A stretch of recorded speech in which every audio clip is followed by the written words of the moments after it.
Simon, I'm dying to go to. Oh, we're on live. Yeah, mate. Yeah. Hey, I'm dying to go to the toilet, but it doesn't matter now because. Well, straight away. We said we were only going to do half an hour, so if you can hold it in for that, otherwise, us professionals have a bucket. So can I ask firstly to both of you, David and Simon, can I ask, like, life is from a health perspective and from a commercial perspective, is life like it's okay?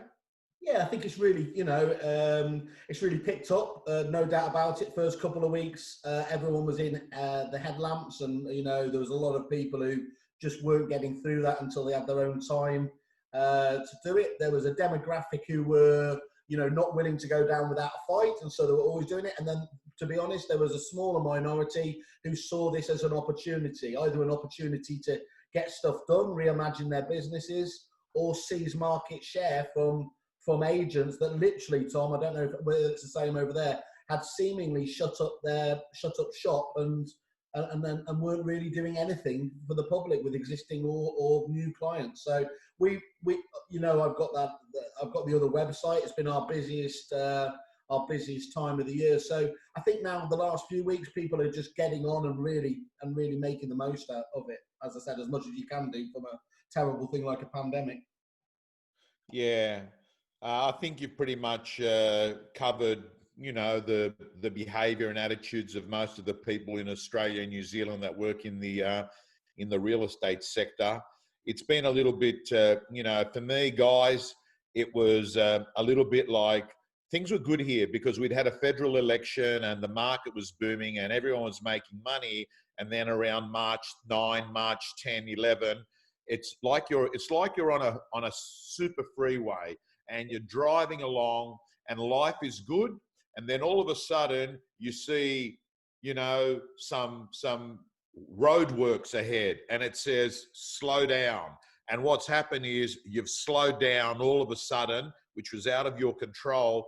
But what happened, I noticed with a lot of real estate agents, is that they slowed down and they thought, okay, this is a permission for me not to do anything. I'm stopping my car.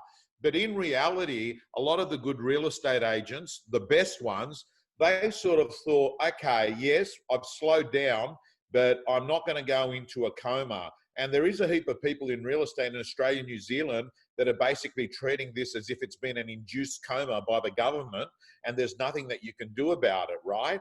And I don't even know whether some of these people are going to ever wake up out of that coma, right? Yeah. So Tom, I mean, talking about that, you've got some agents, particularly some that I've spoken to, where, let's face it, the market's not for everybody. I know for you guys over there, it's been a tough few years getting to where you are now, and we've got some agents who kind of, because the pause button has been hit, they lose momentum, but it's also given them time to think about where they are in their life and whether or not real estate is for them as a whole, or whether there's something else they can be doing. So very quickly, being in lockdown, with spending time with their families, having more time to think about things. And it's a bit of an echo chamber, to be honest, Tom, because you're not getting out and seeing people, so you're not really getting challenged by other opinions. There are a lot of people that are saying that they're not coming back to the industry once we reopen. There's a lot of recruitment experts that we've spoken to. They've heard from people that all of a sudden have been quite happy for many years in a particular role. They're now waking up and deciding that they want something else. What advice would you give to an agent that is perhaps teetering on that edge? They might not make it back. What can you say that would sort of reinvigorate them and get them back on track? Well, the first thing is, I would say, David, is don't believe your own thinking when you're fearful or anxious. You shouldn't believe that thinking because it's not logical thinking. It's thinking that is very emotion based. And a lot of the emotions that people have felt in the last couple of months are emotions that I would put in the negative basket. But my personal view, and I'm one of the few people in real estate education in Australasia that has actually ran a real estate company and worked during recessionary periods that go back to the 80s. And all I can say to you is this: it is a golden opportunity. Why? I'll tell you why. Because it sounds like a cliche. You hear people say, oh, I built my business during the recession, this and that. But realistically, let's look at the practicality about why it is an opportunity. Because what you basically said, David, is what a lot of people, estate agents, are thinking. And that is, I might get out. Many of those do go out. That's a good thing, because when you look at the mathematics, which is number of agents per listings, all of a sudden the equation looks good because you've got less competitors. Less competitors and more properties per estate agent means higher commissions. And that's a good thing as well. Yeah. Then you begin to look at, hey, more listings. Economic downtimes affect vendors, and whether they sell because financial reasons or divorces, because we clearly know in Wuhan, as a case study, the divorce rate or people inquiring about having a separation has gone up 35%.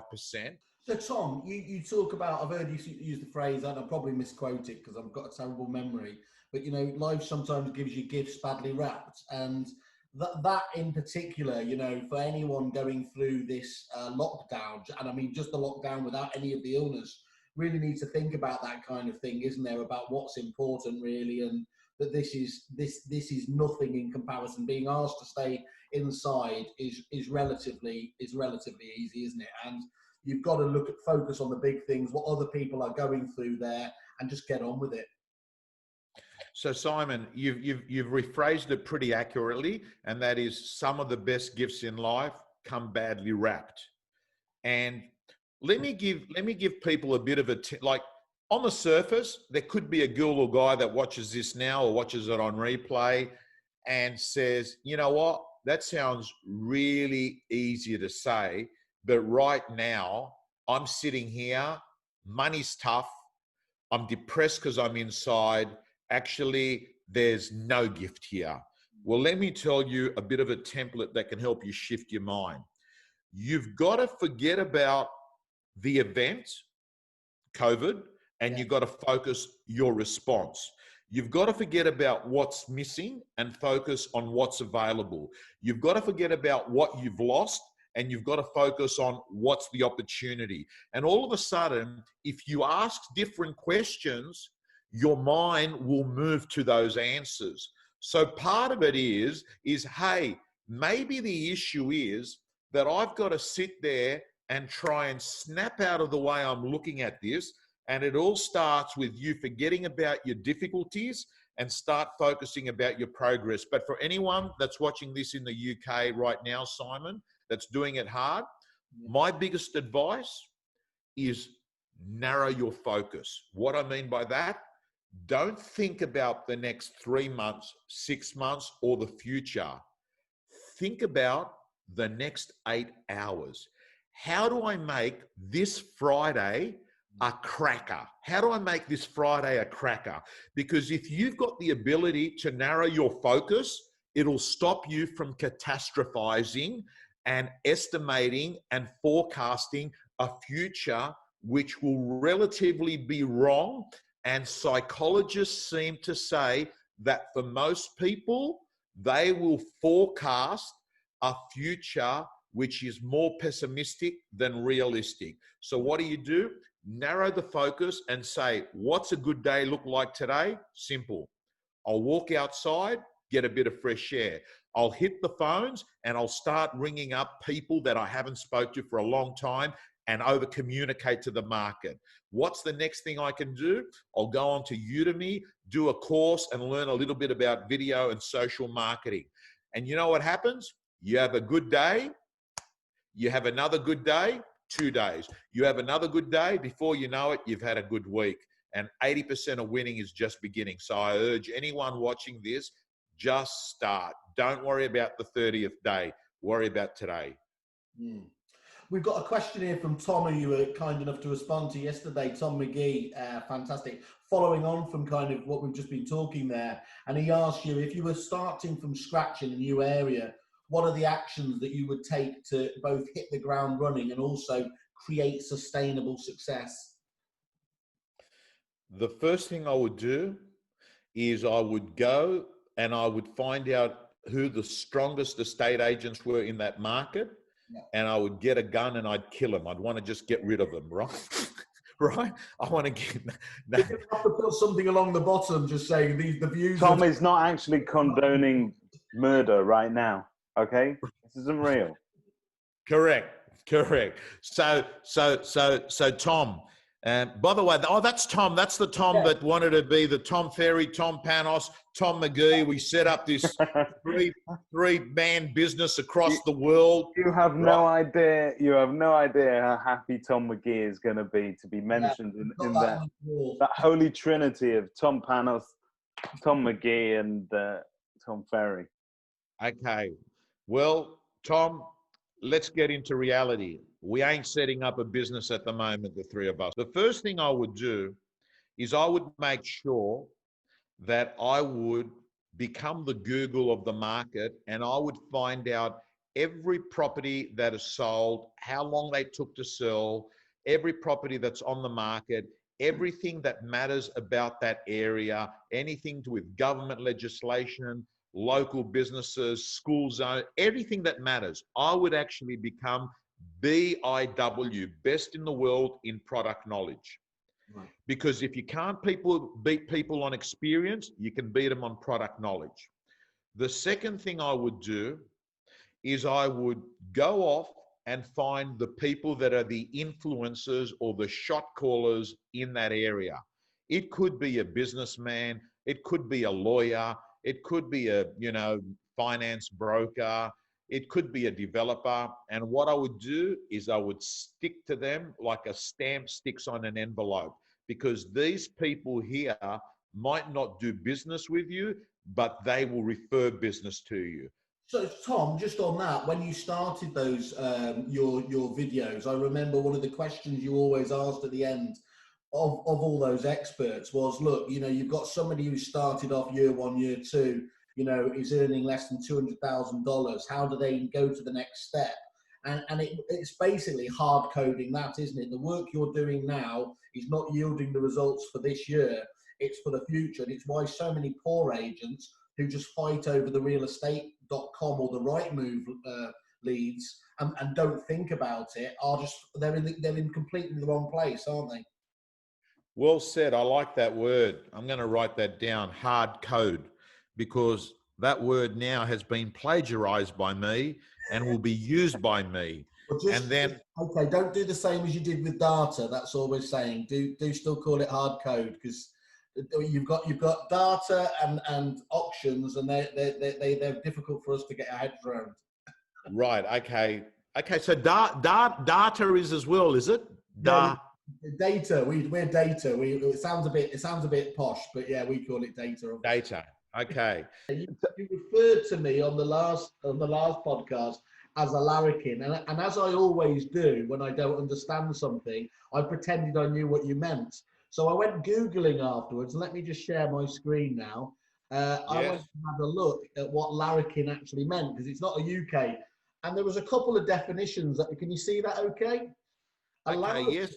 A boisterous, often badly behaved young man, or a person with apparent disregard for convention, a maverick.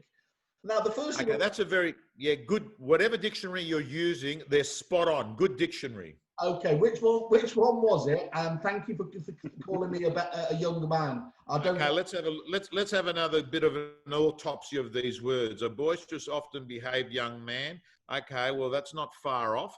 A person with apparent disregard in convention.